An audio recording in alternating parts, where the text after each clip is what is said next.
د بغلان د احصایې او معلوماتو ملي ریاست وایي چې د احصایې او معلوماتو ملي ادارې له لوري ولایتي ریاستونو ته د پیژندپاڼو د اصلاح صلاحیتونو له انتقال وروسته خلکو ته ګڼې اسانتیاوې برابرې شوي دي. د دغه ریاست امیر ګل محمد هاشمي وایي چې نږدې شاوخوا 2000 وګړي اړ وو څو د خپلو پیژندپاڼو د اصلاح لپاره پلازمینې کابل ته ولاړ شي، خو اوس یې دغه ستونزې د ولایت په کچه هوارې شوي دي. احصایې او معلوماتو ملي ادارې د رهبرۍ د پریکړې په اساس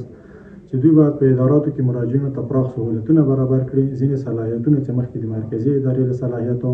ولایتو ته تفویض شول، چې دا موضوع دې سبب ګرځېدلې چې مراجعین د سرګردانۍ څخه خلاص شي او د دوی زیاتره کارونه په ولایتي کچه حل و فصل شي. یاد صلاحیتونه چې په ولایتو ته تفویض شوي دي تقریبا په کم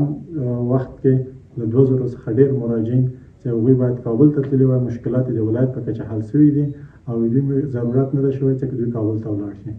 ښاغلی هاشمي زیاتوي چې د احصایې او معلوماتو ملي ادارې لخوا دوی ته یو شمېر مهم صلاحیتونه سپارل شوي دي چې په ترڅ کې د پیژندپاڼې د نوم اصلاح، د املایي تېروتنو سمونه، د نوم او تخلص بدلون او د نوم له پیل یا پای سره د کلماتو زیاتول شامل دي. دا صلاحیتونه چې شامل د لاندې موضوعاتو دي ولایتو ته په ولایتي کمیټې ته تفویض شوي دي، چې د نوم اصلاح ده، د املایي تېروتنو اصلاح ده، د نوم بدلول دي، د تخلص حذف کول یا اضافه کول دي، د په نوم کې د مختاړ یا وروستاړي حذف کول یا اضافه کول دي، د نوم د سن اصلاح ده. همدارنګه په عین شهرت سره چې یو کس 2 یا 3 تذکیرې ولري د هغې یوې تایید کول او د نور حذف کولو صلاحیتونه دي. نو دې صلاحیتونو په ورکولو سره د په ولایتي کچه مراجعینو له سرګردانۍ څخه مخنیوی شوی ده او ډېری هغه مراجعین به چې مخکې کابل ته تلل اوس مشکلات په دې ولایت کې حل کېږي.